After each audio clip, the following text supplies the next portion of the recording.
Artigo 41. Os poderes executivos da União, dos Estados, do Distrito Federal e dos municípios reavaliarão todos os incentivos fiscais de natureza setorial ora em vigor, propondo aos poderes legislativos respectivos as medidas cabíveis. Parágrafo 1º. Considerar-se-ão revogados após 2 anos, a partir da data da promulgação da Constituição, os incentivos que não forem confirmados por lei. Parágrafo 2º. A revogação não prejudicará os direitos que já tiverem sido adquiridos, àquela data, em relação a incentivos concedidos sob condição e com prazo certo. Parágrafo 3º. Os incentivos concedidos por convênio entre Estados, celebrados nos termos do artigo 23, parágrafo 6º, da Constituição de 1967, com a redação da emenda número 1, de 17 de outubro de 1969, também deverão ser reavaliados e reconfirmados nos prazos deste artigo.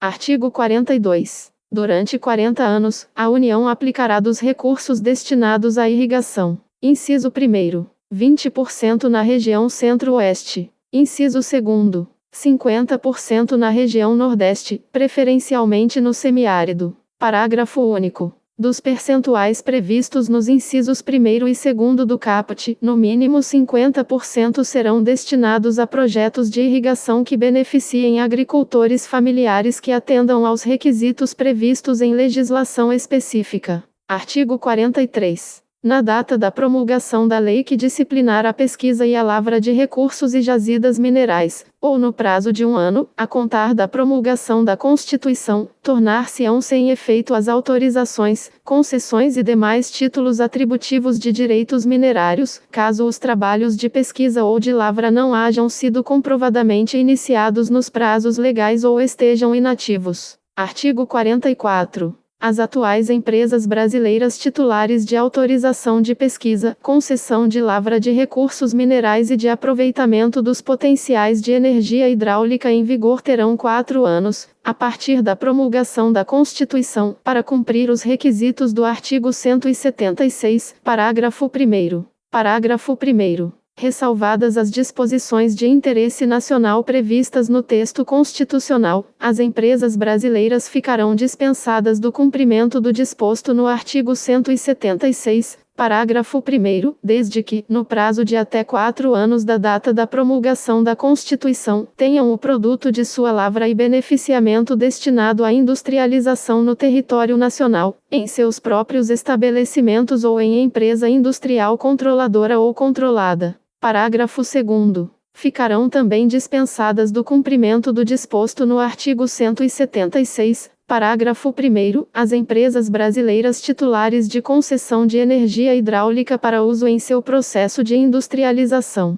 Parágrafo 3º. As empresas brasileiras referidas no parágrafo 1º somente poderão ter autorizações de pesquisa e concessões de lavra ou potenciais de energia hidráulica, desde que a energia e o produto da lavra sejam utilizados nos respectivos processos industriais. Artigo 45. Ficam excluídas do monopólio estabelecido pelo artigo 177, inciso 2º, da Constituição as refinarias em funcionamento no país amparadas pelo artigo 43 e nas condições do artigo 45 da Lei nº 2004, de 3 de outubro de 1953. Parágrafo único. Ficam ressalvados da vedação do artigo 177, parágrafo 1º, os contratos de risco feitos com a Petróleo Brasileiro S.A. para pesquisa de petróleo, que estejam em vigor na data da promulgação da Constituição. Artigo 46. São sujeitos à correção monetária desde o vencimento, até seu efetivo pagamento, sem interrupção ou suspensão, os créditos junto a entidades submetidas aos regimes de intervenção ou liquidação extrajudicial, mesmo quando esses regimes sejam convertidos em falência. Parágrafo único. O disposto neste artigo aplica-se também. Inciso 1º.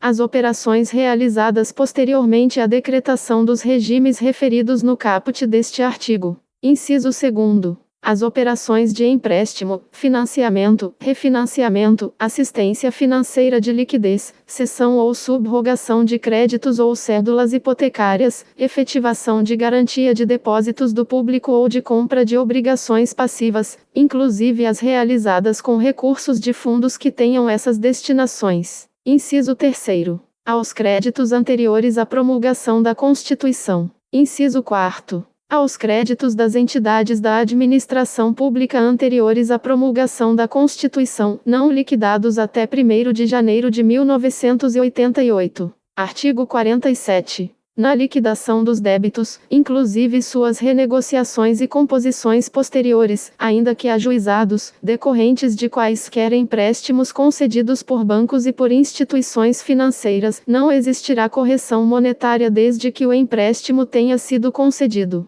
Inciso 1º. Aos micro e pequenos empresários ou seus estabelecimentos no período de 28 de fevereiro de 1986 a 28 de fevereiro de 1987. Inciso 2º. Aos mini, pequenos e médios produtores rurais no período de 28 de fevereiro de 1986 a 31 de dezembro de 1987, desde que relativos a crédito rural. Parágrafo 1º. Consideram-se, para efeito deste artigo, microempresas as pessoas jurídicas e as firmas individuais com receitas anuais de até 10.000 obrigações do Tesouro Nacional, e pequenas empresas as pessoas jurídicas e as firmas individuais com receita anual de até 25.000 obrigações do Tesouro Nacional. Parágrafo 2º. A classificação de mini, pequeno e médio produtor rural será feita obedecendo-se às normas de crédito rural vigentes à época do contrato.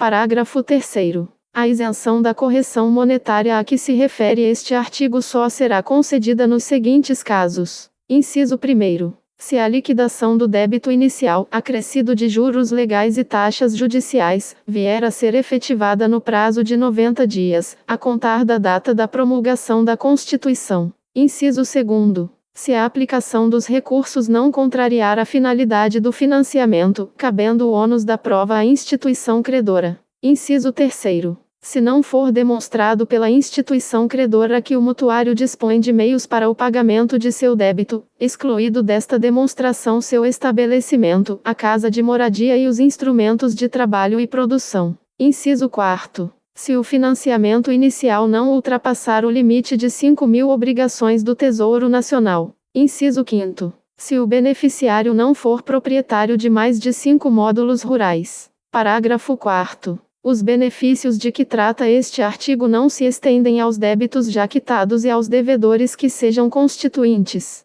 Parágrafo 5º. No caso de operações com prazos de vencimento posteriores à data limite de liquidação da dívida, havendo interesse do mutuário, os bancos e as instituições financeiras promoverão, por instrumento próprio, alteração nas condições contratuais originais de forma a ajustá-las ao presente benefício. Parágrafo 6º. A concessão do presente benefício por bancos comerciais privados em nenhuma hipótese acarretará ônus para o poder público, ainda que através de refinanciamento e repasse de recursos pelo Banco Central. Parágrafo 7º. No caso de repasse a agentes financeiros oficiais ou cooperativas de crédito, o ônus recairá sobre a fonte de recursos originária. Artigo 48. O Congresso Nacional, dentro de 120 dias da promulgação da Constituição, elaborará Código de Defesa do Consumidor. Artigo 49. A lei disporá sobre o Instituto da Enfiteuse em imóveis urbanos, sendo facultada aos foreiros, no caso de sua extinção, a remissão dos aforamentos mediante aquisição do domínio direto, na conformidade do que dispuserem os respectivos contratos. Parágrafo 1º.